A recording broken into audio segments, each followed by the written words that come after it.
episode. Do you know what episode this is? 64. 64. That's right. Well Sorry, done. I was looking to see who you were talking to. I heard Yeah. gentlemen. And every I was time talking to I see Carson. those big numbers, I think like the old home run chases of the early 2000s, like 63, 64. Hey, we've got to regroup. I was chatting the other day with Daniel Disney. We got to get him secure for 75. We talked about him for 50, 75, and 100. Okay. I'm in, man. All right. I don't know when that is. Do you know when that is, Brandon? No, we got a spreadsheet. We have a team, so we'll let the team figure it out. I knew geometry well enough to play pool. As long as you knew your angles, you could hustle pool games. I like it. Good angles. All right, well, let's jump into it. Yeah, so welcome everybody to episode number 64.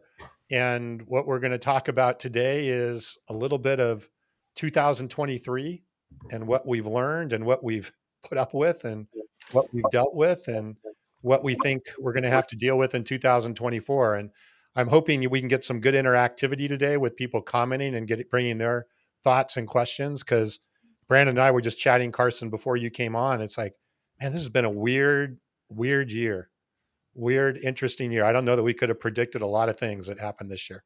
Well, and I'm wondering too, guys, like we're going to run out of time today because there's what I see is there's the weird changes inside of LinkedIn, which is all the social selling stuff. But then there's just weird changes in general, like, and Tom, you and I were talking, Carson, and I know you believe this and think this too, is what Matt Dick was talking about. FOMO is bigger than ever right now. I believe the FOMO is bigger than ever. And that could be an entire episode right there just to talk about what that means and how do we navigate it. Yeah. Couldn't agree more. It's been a strange year, a lot of changes in the tech space where I work, and it's been a roller coaster. I think it's forced an inflection point. I've read a lot of things too, where, in these industries, and a lot of industries go through these ebbs and flows, right? During those kind of fat and giggly times, everybody looks like a hero from a numbers perspective, but you really got to dig deep, be scrappy and resourceful when you go through the roller coaster.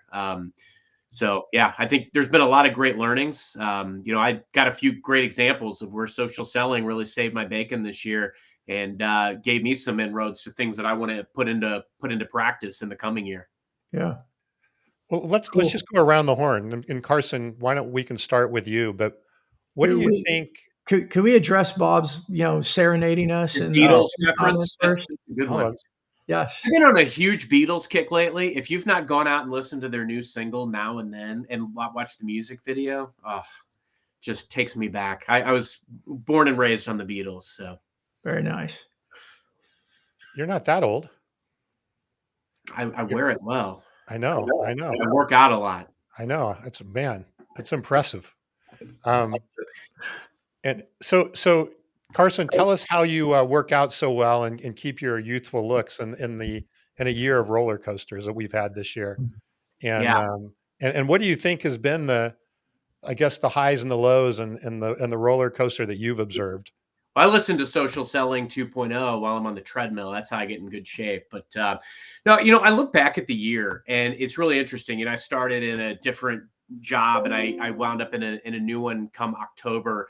Had a brand new team mid-year, but also had some big changes to my old business. And I think, some of the commonalities that we saw, and we've talked about this a little bit on this show, is, where our customers were from a budgetary perspective. There was a lot of uncertainty. There still is to some degree. There's always uncertainty and there are unknowns, but there was a lot of uncertainty around budget and really getting time to value.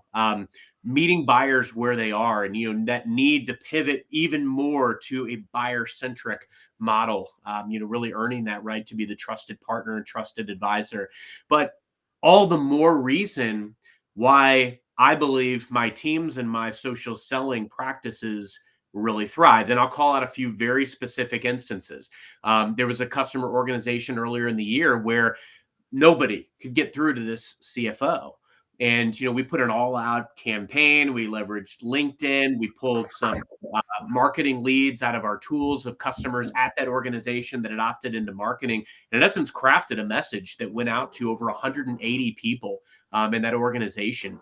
And what was fascinating to me is nobody replied except the CFO. And he said that multiple of those messages had been forwarded to him. But what resonated with him was us showing up, trying to help them optimize costs and also helping them around bottom line and where we could help them from a data perspective, showing up more uniquely as a partner as opposed to sounding like the vendor. So a lot of the types of things that we talk about on the show. Another big one, and I've talked about this one on the show before. Sorry, Carson, before you go any further, because I think what you just brought up there is important. What you did with the CFO is you basically consulted or provided insights that he wouldn't have normally had or she would have normally had. That's exactly it. And It was basically very unique ways that we could show up to help them optimize costs all up. And it wound up being a scenario where we could help them consolidate in certain areas. We could help them take out costs in certain areas, but we could also optimize the costs that we present. They were investing with us in one area today, and now we have line of sight in investing in two more. And so that was really, really important. One of the ones that I'm super proud of that I do want to mention as well, and we've talked about on this show, is there was a customer who was a COO at the time.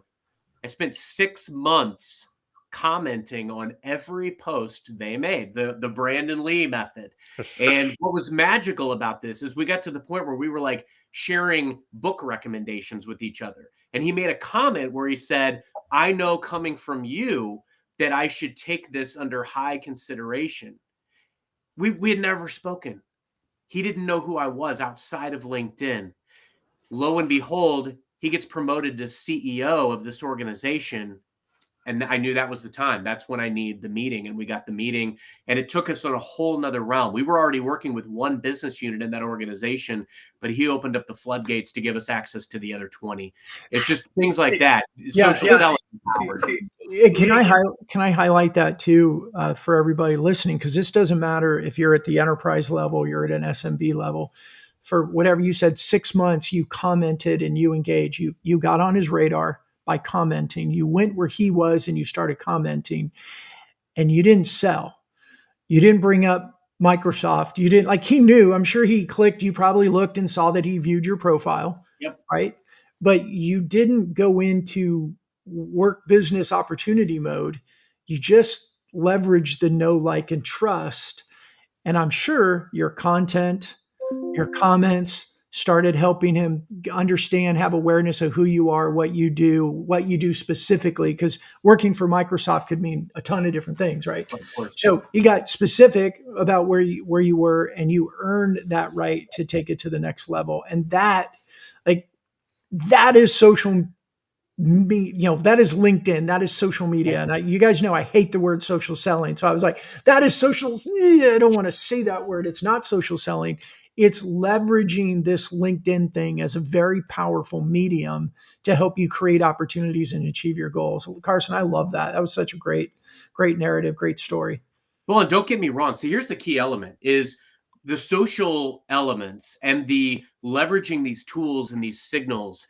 They don't close the deal, right? So we spend a lot of time talking about the fundamentals, and that's why the jolt effect and understanding the buyer-centric nature that we need to show up with, and showing up with value and seeking to serve and earning the right to be trusted advisor. All those things are super, super important, but LinkedIn doesn't teach you how to do that. What it does is it can be that enabler. It can help you open the door that you might not have gotten to otherwise. And I think, I could give you a litany of these examples. Another biggest organization that I supported last year, and I met an executive vice president on LinkedIn, and I actually interviewed him on a different show. Never talked about my company, but what happened is we got to know each other through that process. We asked what each other did. I told him, and guess what? We broke off and we did a session in our technology center that ultimately led to another $1 million in pipeline. Still yet to be closed, but my point is, your goal is relationships. and this can help you get there. And that's where you need to be thinking as you look to 2024. What are the relationships you need next year in order to be successful? Go out and earn them, but there's a lot of ways you can do it, and they are all valid. I want to highlight Zach's comment here. First of all, thank you, Zach, for your A+. But Hi, Zach. If your goal is to get a no, please go away as fast as possible, immediately send someone a message asking for the sale completely cold. Right. I guess that would be the wrong way to use LinkedIn in the commenting. So Carson, I know you have a couple more examples. I got more. I got more. So one of my other favorite ones, they're all my favorites, right? They're like, children. You can't pick just one over, as your favorite. There was another one where we were stuck, right? And the customer was ghosting us. And we had some good conversations, some good momentum, and then nothing. And so what we started doing was a little, sniffing around. I think it's valuable to have a friendly in every situation or every organization. You want those proponents within those organizations that can kind of give you the litmus test or the temperature. And so we had somebody willingly told us that, hey, they knew that the executives were talking to this particular vendor/partner of ours, right? So what did I do? We had no idea who they were talking to. I went out on LinkedIn, and lo and behold, I was connected to 34 people at that partner. I messaged all 34 of them in that day. And within 24 hours, I had a meeting set up with that partner. And I showed up and I said, guys, I know you're working with this customer. I'm willing to go and find some investment dollars to help you win this deal. What do you need from me? 6 months later, signed an 8-figure deal. I mean, it's things like that where it's not always, I don't need the best relationship with the customer. If I find somebody else who has a better relationship with the business decision maker and I can invest in them and help them win, and that helps my team win, that's the path, right? So using LinkedIn, again, as a way to create relationships, or when I was completely blocked and completely being ghosted, finding the obstacle, because as we know from Ryan Holiday, the obstacle is the way. And yes, we're working on to getting him on this show. That ultimately ended up being the strategy that won it. So Brandon, I'm going to ask you a question related to what Carson's saying, right? And especially maybe in the more small to medium-sized business world. What do you say to somebody who says, it's great that Carson has the time and the ability to build these relationships because he's got an enterprise sale, but I got to make some deals this month, right? I got to make my numbers this month, this quota this week. How do you do that when you don't have a year to get a deal done? Yeah, well, and I think a lot of some of the companies that we work with, they're like full cycle AEs. They're more traditional, and they're working on quarterly goals, not as much the 2-week and 30-day goals like tech and software tend to do.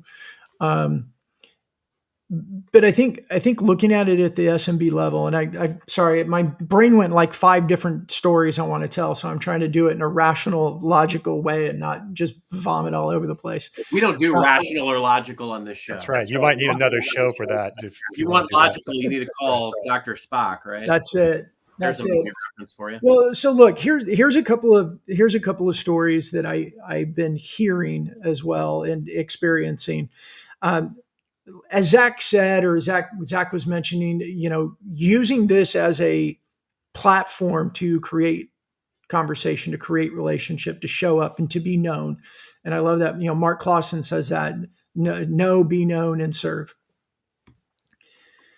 James Gimlin, one of our concierge clients that we work with on LinkedIn, he went to his 20-year high school reunion and walked around and felt like he was, king of the prom because everyone was walking up to him going, dude, you're crushing it on LinkedIn. And like, oh my gosh, all this stuff you're doing on LinkedIn. And none of them had ever commented or liked any of his content. Like that is something that we need to remember when it comes to social is we want this immediate gratification. Like we want this, how is this going to help me close a deal this month? And there's other tactics for that. But with a lot of this, it's not about as Zach, mentioned here, it's not that cold message of hurry up and get on a call and a demo with me. This is about building your brand and elevating your company brand. I heard something this week. I had never heard it rephrased this way before, and I don't know why I didn't, or maybe I did and it didn't sink in. But social media, a lot of times with some of the companies that we talk to, I think C-suite is very resistant. And as we start unpacking why they're resistant, there's some of these myths or these misperceptions they have about social. And one of the biggest ones is that it is self-promotion, right? Social media is not about self-promotion. I think it's about idea promotion. And it's about building rapport and relationship and creating the opportunity so you can speak to the people that you want to speak to when you want to speak to them. And they have a high likelihood to agree to that conversation. And that's, I think, Carson, the way you use it a lot of times is around that. It's that channel to create conversations with the right people at the right time. And you earn that over time because you show up every day, multiple times a day. You comment, you post, you go on shows. Like, this is about building, you can use these words like personal brand, but what the heck does that mean? Like, people know us because of our show. People know us because we publish. People know us because we go to other people's posts and we comment, we add value when we talk with people. And what happens is tactically, our connections increase, our impressions increase, but also our emails coming in increase. Our calls increase. The direct messages inside of LinkedIn of going, hey, I've been watching your show and I think you guys can help us. When can we talk? Those increase. That's what I'm seeing around this year. And it's escalating because, and I'll shut up. I'm sorry, guys. It's escalating because a lot of the traditional companies that we talk to, traditional professional service providers, manufacturers, distributors, they're finally really hitting that point where, the way I've sold for the last 25 years is just not producing. And they're finally getting to the point where they're realizing that just making more calls or getting tickets to a different match, or, okay, we're going to go golf at this really cool golf course now instead of just the normal one. Those aren't working. They're not getting people to step up and build that relationship with them. But if you set up a LinkedIn event and put it at Topgolf, you can still get a lot of people there. Absolutely. Add the social to the old way. That's right. Yeah. But I want to summarize what I think I'm hearing both of you say, and it certainly resonates with what I've seen this year, is I'm going to look at saying quality versus quantity. I think we have shifted from a mentality, and maybe we fully haven't as an industry, but I believe that there's more and more of a respect and an appreciation for quality in the sales process than quantity. Mm. And I think that even a year or two ago, it was all around quality or quantity, numbers. Yeah. And when you combine that with what you were talking about, Brandon, and what Matt Dixon was talking about as the fear of messing up versus the fear of missing out, is the quality, the people that show up with the right quality, like we've talked about, have a lot more opportunity to build trust and alleviate that fear of missing out, or that fear of messing up. Yeah. And I think if I were to look ahead into next year, which I know we're going to talk about, I think that quality characteristic and quality focus is going to become more pronounced. I think that it's hard. I think it's been hard for people to digest this movement from quantity to quality, but I do think it's happening. And I'd be interested in your take on that. But I think it reflects what both of you were saying. I would agree with you wholeheartedly, that especially person to person, I mean, there's a quality, there's a finesse, we're earning that relationship, and that is ultimately what's going to be respected. And that's ultimately where customers are going to make that decision to buy, because you've de-risked that decision for them. They're going to be more likely to trust you. Hence, you need the quality. You've got to spend the time earning your seat at the table, and then ultimately earning the business. Now, there are absolutely times as well. I made a transition mid-year to a much larger ocean, right? Hundreds of customers in the Americas. And so it was really paramount for us to build a scale engine. And it's okay. And I tell my team this all the time. It's okay to passively educate. Not every single time we do some big informative session you're going to get a lot of attendees, but it may not turn into as many calls. I like to look at the business, the quality element, the quantity element as a stock portfolio and all of the different ways that we can invest in those. They reap dividends over time. I mean, I've told a story on this show before where I had a customer that wouldn't give me the time of day, year one, where I covered them, or year two. But year three, I got a very valuable piece of intel that there was a reason why they weren't talking to me or to us as an organization because of a prior scenario. I found a partner that had a great relationship, and I rallied behind that partner, earned my seat at the table, and ultimately won. That was a social selling situation gone right, but it took a lot of time to invest. But that was needing to get to the quality, but there was a lot of quantity that went into it. You've got to find the right balance. Brandon, I'd love to hear your vantage point too, from your unique perspective and lens. And then I also want to spend a moment on Rob's, or maybe a few moments on Rob's. Yeah, and I'm looking at Rob's, and then both of Bob's, I think are worth it too. Yeah. So. All right, well, let's start with Rob. So self-promotion is a complex topic that has both pros and cons. On one hand, self-promotion can help you increase your visibility, build your reputation, and achieve your career goals. On the other hand, self-promotion can be seen as arrogant, annoying, or dishonest and damage relationship with others. I've been called worse. Yeah. And you know what, here's the thing I like about it. And I think Rob is spot on, is that there's a nuance and there's a strategy that I think you can do in social where you're not seen as arrogant. And that is when you promote ideas versus you promote yourself. And Tom and I were having this conversation, and I'd love to hear your take on this, Carson, because you weren't in that conversation. We just had it today, I think is, you guys are talking without me? I know. Can you believe that? Fear of missing out. We're products of the 80s. And for me, those were formative learning years, right? I finished high school in 88, went to college in the 90s, and even the 90s. It was a time where more of fake it till you make it was our motto.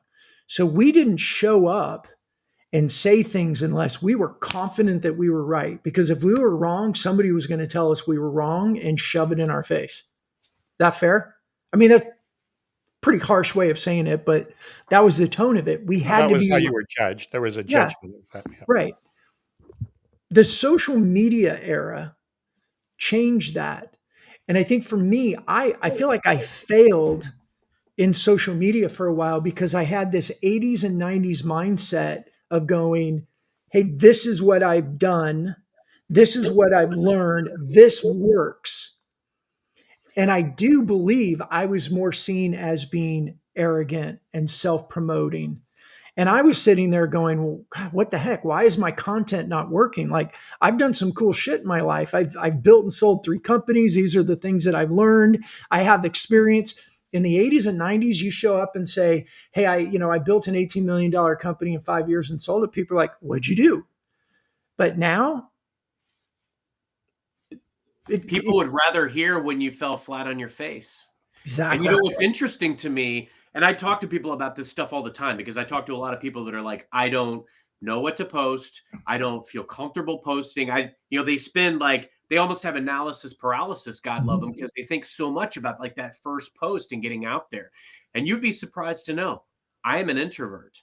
I struggled a lot with getting out onto social, and I've kind of dabbed my toes into the water with this thing, and I've tried this, and this is working, so I'm willing to go out and try this, like the TikTok or then the podcast. And I was very reluctant to do that a few years back, and then I got comfortable doing that. And I think the key element is you've got to become, it's kind of like looking for a job.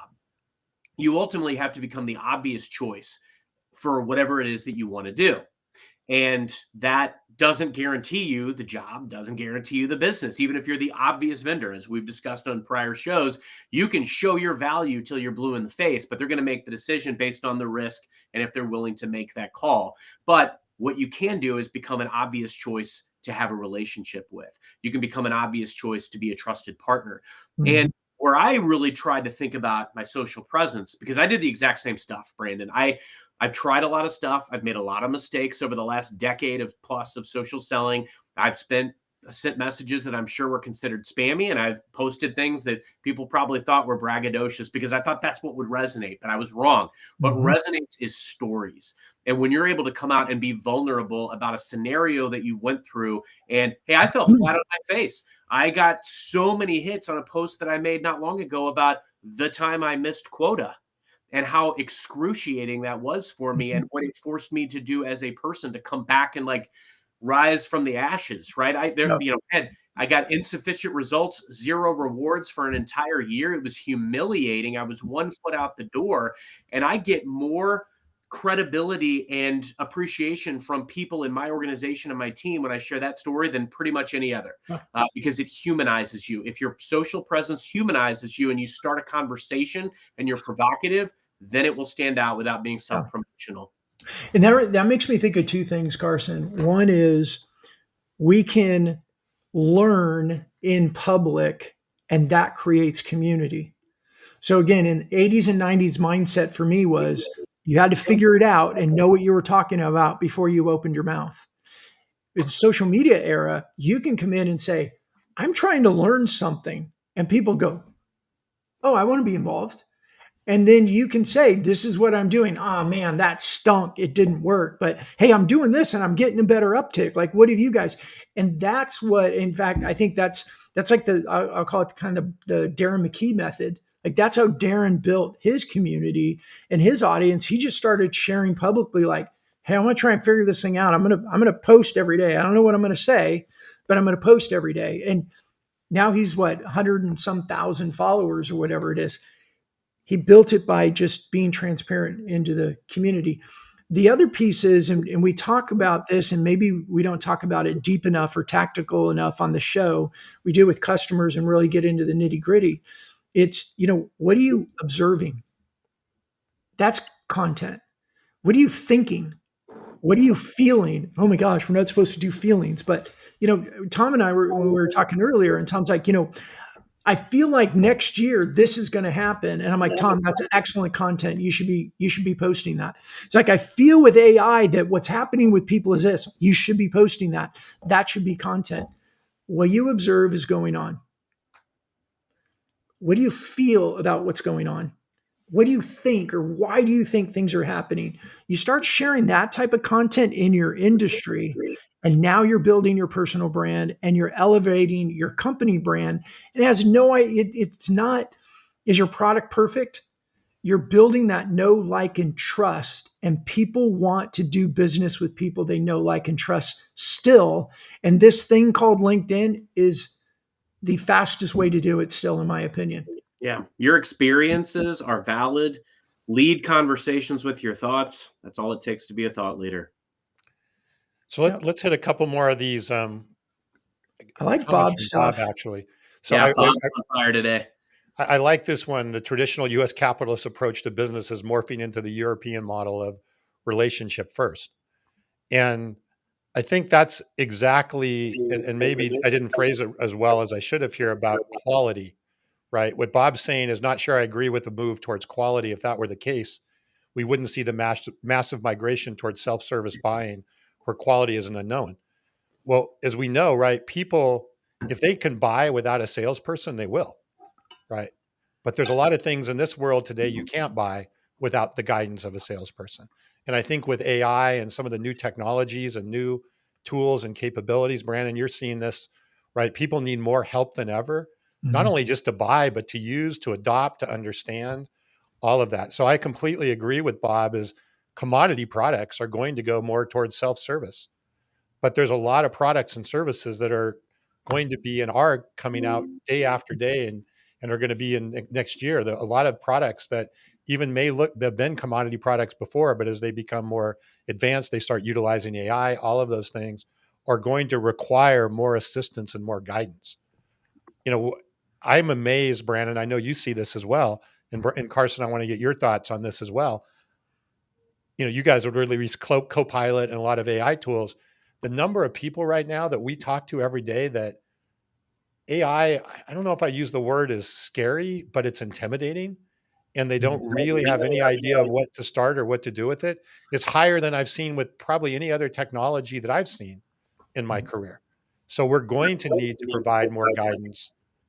And yes, there will certainly be products that go towards self-service, but I think a lot of other products are going in a different direction. I think we were talking about this internally, and I'm going to date myself again by saying 80s and 90s, but also I use the analogy of AOL. Right?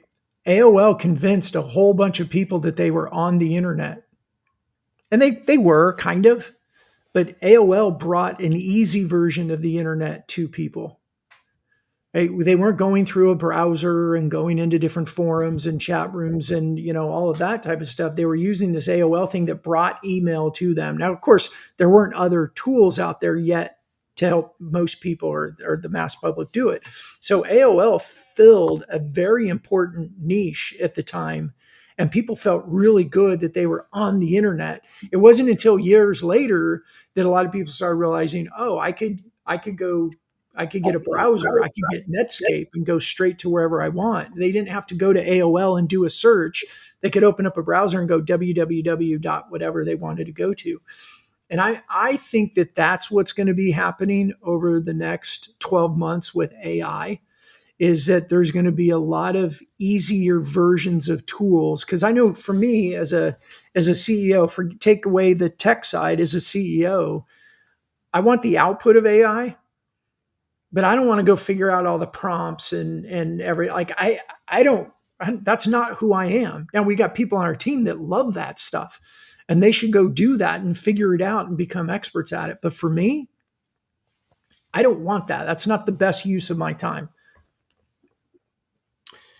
I think that, and I'll use a tech word, but then I'll quickly move away from it. I think that the quicker that organizations can at least get a handle on how it can be leveraged from a use case perspective, it will not go down the path of becoming like a shadow IT, right? Because I think the challenge that you're going to run into is a lot of people are leveraging it right now, playing around with it. And I mean, I've got a handful, a litany of stories of ways that I've used AI this year to accelerate, grease the skids, kind of serve as the WD-40 of email writing, or writing up my marketing content, or Humantic AI, and leveraging that to really turn around a relationship that I had with an executive, a non-existent relationship, into a significant deal, right? So there's some amazing use cases for it, but I think we need to collectively look at what are the problems we're trying to solve, and just being very intentional. And if there are ways, like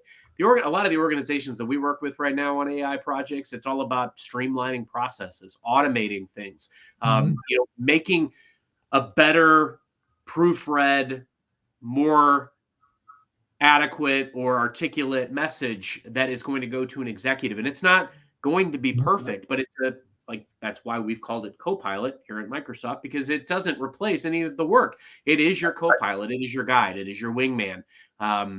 So I think that's the key element is we've got to start looking at the ways that it can help us as sellers and as sales leaders. And those use cases are rife. And I like using Humantic AI as an example, because what's happening there is you're getting the output value of AI without having to know AI. Right. It's like you're not digging into the secret sauce, so it's not as daunting, right? Right.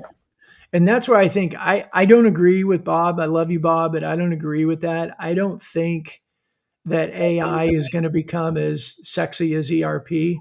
I think AI is going to become, what's the right analogy? As sexy as the cloud. I mean, some people are going to be fast adopters, and some people are going to be laggards, but I think eventually we're all going to be using it, whether we like it or not. Tom, what do you think? You're more the AI guy out of us. Yeah, boy. I think there's two parts to his question. I don't think the AI honeymoon is anywhere close to being over, because I don't think we've scratched the surface of what we're going to see as to what's possible and what it can do for us. I think I was telling my wife yesterday, remember when I'm going to date myself, Brandon. Remember when we were kids and we had those cups and you'd connect them with like fishing line, and you'd, talk to each other and you could hear each other in I'm the not cup. familiar with that. Yeah, that was way before your time, Carson. I've seen that in movies. They were all black and Yeah. white, but I remember seeing that. But if you look at that, I think that's where we are kind of, if you take that and then you look to where we are with mobile phones and smartphones and all of that, I think that's where we are in AI right Well, now. and it's already happening. I mean, Right. you order things on Amazon, right? They are sending signals to say, hey, it's probably about time you order that toilet paper. Yep. So it's built in behind the scenes, or, it's just, I think it's all a matter of where it's showing up. I mean, eventually, in my belief, it's going to be built into every single home appliance that you have. Like, hey, the fridge tells me it's going to be time to get milk in X number of days, or whatever the case may be. It'll make my grocery list for me. Like, there's a lot of things that I think it will continue to be baked into. So I think you're seeing the precipice right here. But at the same token, there's a lot of elements that as sellers and as sales leaders and as career professionals that we can leverage it to help us write a better resume or all of these things, right? And I think that's where we need to think about, like, how could AI help me be better at this particular task? And as we train our brains to do that, it will just make us better, all the while making sure that we don't completely ever let it dehumanize our sales approach. Yeah, I did a little project just this week where we have a tool on our website that basically, if a company comes to the website, it records who the company is and all that kind of stuff. And but what I did is I set up a little tool that when something happens like that, I then send it to chat or AI. AI does a full business canvas model for that company. We'll do a competitive analysis to its top competitors and then email it to our sales team, right? That are there, right? So now rather than the sales team getting, hey, Microsoft came to our website, and then, okay, now what? They've now got a complete, you talk about research a lot, right? They have a starting point of which they can use to jumpstart what they're doing. Again, that's not in the scope of what's possible. It's like scratching the surface, but the value is very large given the investment that goes into it. And we're going to see more and more of that. That's going to make our jobs, whether it's sellers or business executives or whatever, easier and more efficient. And going back to the second part of Bob's question or point about, will it become as sexy as ERP, right? What's going to be sexy about this is the business results that it's going to create for us, and the money and the profits and the efficiency that, and hopefully the free time that it gives back to us, or at least not free time, but time to use our attention in places that we enjoy versus things that we hate so much. Think about it like putting an F1 car out there without making it stop for the pits, right? You're in essence enabling that car to do what it's made to do, drive fast. And that's what our great sellers want to do.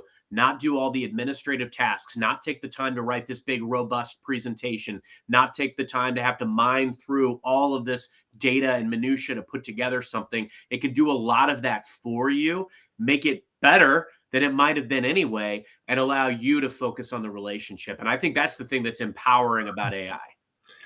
If only there was a 2-tier platform that could help. Never mind.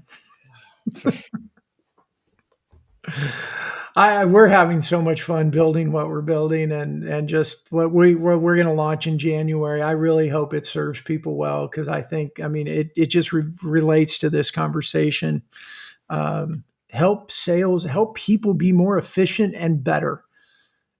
Stop looking at AI as, it's going to remove the humanity. No, it is only going to remove humanity if you allow it. But if you focus on how do we help people be more efficient and better, there's so much potential that we're just scratching the surface with. And be willing to tinker and try, right? Like, not just AI, but even other things. Like, I would encourage you, do an internet search for, just some of these different platforms. Like, it's coming up on time to make our New Year's resolutions, right? So think about, like, what would it look like to do a blog or a vlog, or just make a post once a week or a couple of times a week out on LinkedIn that starts a conversation. I think the key element is one of the biggest things that I've really learned over the years around social selling. And we talked about this way back when we did a show around, like, selling this to your boss. Be willing to try these things, but track results and modify your approach based on what's working and what's not. Listen to these signals, but be willing to try some of these different approaches to see what might create a relationship that you didn't have before. Or when you're in a situation where you're stuck, you can go out and ask AI to literally give you a response to a customer, or an email that you could send to a customer in a situation where they've ghosted you, or the last touch point was this. You can be very specific, and it might give you some ideas that jog your, get your juices flowing. So my point is, be willing to kind of tinker and try. Think about the things that you want to achieve in 2024, and how can all of these tools perhaps make it better, make it easier for you to earn those relationships. Well, and I'm going to go one step further, Carson. Like even the example I just gave about where we were creating the business model canvas or a competitive analysis or whatever. Maybe you're building those for yourself, but share those as well. Build one for your prospect, build one for your partner, build one for, and say, here you go. I made this for you, or I created this little GPT that you can use, or whatever the case may be. And you can use it to actually, again, provide more value indirectly versus just even direct. And so again, you just become that servant, because there's so many ways now that you can use it to help yourself, but to help others. I love that you said that. That was another discovery that I had this year, was that a lot of our customers were in situations where we had mutual customers, where they were selling to a subset of people that were also buying from us. And I do a lot of training globally at my organization around prospecting, digital selling, personal branding, right? And so I saw a huge value in giving that same offering to some of these customers and partners, as in, how could we mutually construct some of these webcasts, letters, things that would go to our mutual customers that are going to serve everyone. We're still passively educating these folks, and we're ultimately generating leads for our customers. That's a huge value add and a huge differentiator. And it became less about what my company did, but more what I could uniquely bring them in these situations. And that helped me when I was an executive sponsor to multiple customers over the past year. Right. And I think, Brandon, even with what you're doing with Fist Bump and the AIQ stuff, and that platform is going to enable individual contributors to do exactly what what Carson said there, to make it easy to help and provide stuff and provide, additional assistance above and beyond what they're posting and commenting on. Yeah, and that's what I was saying. If only there was a platform. I just didn't want to make it so promotional about what we're doing. That's not the point of our show. This is a show about pitch slapping. So whatever you need to do it. Promotion is great, right? That's what we talked about. Yeah, get Zach back in here and let's see if I pitch slap right. But yeah, I mean, it's in everything you guys were saying. Like, I would love to have a sales team that every time they went to talk to a customer, they did the research and they had all this information about, hey, here's our company and our value proposition and our offering. Here's who they are and what we know about them. And here's the 3 best topics you should be talking about in order to capture their attention and show value to them. Be fantastic. But the reality is, how many salespeople do that because of the time that it takes? But what if there was an engine that could do that for you in a matter of minutes and feed it into a sales rep's hands so that they could read and be that much more prepared before they get on a conversation with the prospect? Like that alone, how much would that be worth to companies moving into next year? There's a side effect that I'm seeing as I work with companies and I talk about AI. And Brandon, you may have seen this as well. Companies don't really know their business all that well, and they don't know their customer all that well. And when you start to try and automate things and put things into AI, unfortunately or fortunately, that lack of understanding comes to the surface. And so companies right now are more than ever are going to need to know. And I think this is going to be a big 2024. I think businesses are going to get to know themselves way better. Well, we just, I mean, let's illustrate that a little, put a little narrative around it. We did a beta test inside of our Fist Bump AIQ. And part of that is And we're looking at, hey, you've got to feed the machine, right? You got to feed the beast to train it. And we were asking them to load things like documents of their ICP, their offering. It's all private, so even contracts and all this to train it. And I'd say 90% plus of the people in the beta didn't get past that step. A huge learning moment for us because we thought, oh, everybody has these, right? 90%, they didn't get past the step. And we went back and started asking questions, and it was, we don't have that. I got it here, I think, sort of, kind of. I think I know, but I don't have it written. I don't have a document. And it's like, well, if you don't have a document, how do you share that with the people on your team? How does everybody else know? Like, I think you're right, Tom. AI and what we need to be prepared to truly feed AI is going to spotlight all kinds of company weaknesses. But it's also going to help remedy those weaknesses. So rather than just rub them in their face, we now have a way of remedying those things. Yeah, awareness and admitting it is a first step, right? Okay. And a lot of times we don't know that we don't know because, I think I got a good understanding of it. So Bob, I think is definitely our commenter of the day. Commenter of the day. He's on a roll. And I think what he says here, companies don't know their customer. Everyone talks about being customer centric, but give me 10 minutes when I'll prove that 90%. That's powerful. Can they pass the Bob test? That's right. Yep. But I do think that 99% is going to improve a lot next year.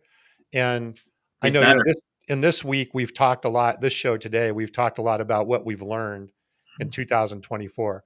I think next week, before we go to the break, we'll really start to look more at what do we see in the future? Like, what do we see more in 2024, and how can we take these lessons learned and apply them into a bit of a playbook for next year? And I think, taking some time on that would make sense on our show next week. Yeah. What I take Bob's comment to say is there's a lot of rhetoric in companies about being customer centric, and for the most part, it's just been that, like, oh, the new buzzword is buyer enablement instead of sales enablement. And we start using these words, but it hasn't changed the sales motions in a lot of companies. It's still a very linear, cold outreach sales approach. We just threw a different wrapper on it and hoped and prayed that the inside was going to taste different. And he's right. They don't know the customer. They don't know the prospect. No. They don't know much about them other than maybe they came to the website or filled out a form or whatever. That's one of the big problems. And that's actually one of my big tie-ins for now and thinking about this coming year, because it isn't just about AI. AI is one of the many, many, many, many variables.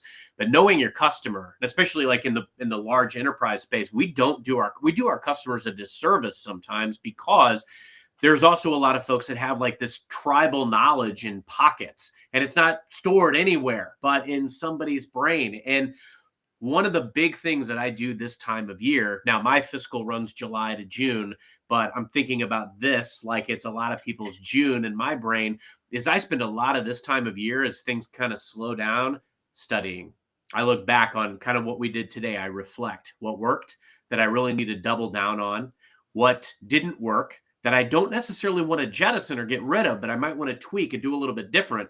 And then also, what are the nuances of the current playing field? Very similar to what we did today. So I spend a lot of time studying, and then I think about very intentionally, what are the relationships that I'm going to need next year in order to do what I need to set out to do? Who are the players? How can I help all those players win, whether those are customer players, my colleagues, my partners, all of that. But those are the types of things. Those things are going to shift. And, AI is going to sharpen the people that are going to use it the best. The cream is still going to rise to the top, though. The people that work to build the relationship, earn the relationship, show up for value, seek to serve, those are going to be the winners. But AI is going to need to be a tool in their toolkit. And there's a shift, even as we talked early on, or I talked early on, about the mindset in the 80s and 90s compared to now when it comes to social media and all that. Hustle isn't going to do it moving forward. Not hustle alone. There's got to be more intention and intelligence built into processes and being customer centric and all that. I think that for years we could get away with not knowing as much, but just pound the phone harder and talk to more people and send out more emails and all that. And that was, grit and muscle motion. I just don't, that's not going to be enough. The companies that go a little bit slower, a lot smarter, leverage things like AI to be smarter about what they do and smarter about their customers and smarter what their customers need, they're going to win a lot more. Go slow to move fast, right, Tom? Quality over quantity. What you're saying. Well, I think these were some really excellent. I've made some notes here, right? I think it's like you said, Carson, this is really helpful. Sometimes it's just helpful to talk about sort of some of the things that have happened over the last year and kind of get some visibility on them. And I do want to focus a lot as we go into next week on what we see going into next year. And then as we come out of the break, I think we've got another big, huge lineup of guests for like the next 6 or 8 weeks. Beautiful. So, who's upcoming? Any we have the CEO of Seamless AI coming. We have Julia Hansen coming. We've got, let me look here. Yeah, so I don't have it open on my screen. Right Mario now. Martinez, Patrick Penny, Drew Alice, Lee Saul. is coming on. Yeah. Sales Secrets. What was that, Carson? Brandon Bornanson, who wrote Yeah. Secrets and others, but I'm in Sales Secrets. So anyway, yeah. Once we get past the break, we've got a pretty good lineup here. Love it. All right, I'll have to come back for more. Then I was in negotiation to re-up my contract. I will be back in 2024 with that roster. Oh boy, that was close. Well, Brandon's up, I think, in January, so I don't know. I think he's going to be getting like a Ohtani contract, like the Ohtani. Yeah, I was just going to say the only people that couldn't afford me at this point would be probably the Dodgers. They don't have any money left. That's right. I was expecting a pink slip in January. All right. Any final thoughts before we sign off today? No, just appreciate everybody being on. Send us, any recommendations for future shows, future topics, future guests. And I think what's amazing to me too, and Brandon, this really emanated from, when you're talking about just some of the things that you're working on with Fist Bump, is that is all being created by listening to the audience, listening to what's working, what's not, and very much in line with some of the things that we talked about today as we reflect. So we'd love to have, the audience as well share any reflections in the chat that you've had over this past year, things you've learned, what worked and what didn't work. Maybe we should do a full show on the biggest social faux pas that we've made. I'd be more than happy to share some of those, but I think it's really fun to continue learning with this crew. Absolutely. Talk about when my LinkedIn account got suspended in 2015. Pardon? Talk about when my LinkedIn account got suspended in 2015. I want to hear more about that. I mean, I was an early adopter of automation, and I was like, "Oh, that's interesting, cool. Let it run."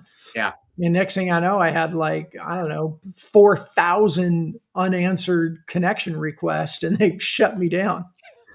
And at the time, I didn't even know that what I was doing was against the T's and C's because I never read them. That's why I use Octopus CRM, because it cuts you off. Yeah, lots of them do that now. They all got smart, but early adopters, we had to learn the wrong way, right? I had to run into the door a few times to realize I had to turn the knob.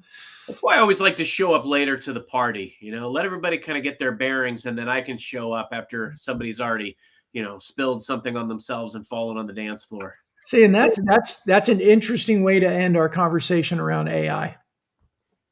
That's right. That's true. All right, guys. Thanks for everybody who commented. Have a good week, and we'll see you next Wednesday. Yes, and until next time, happy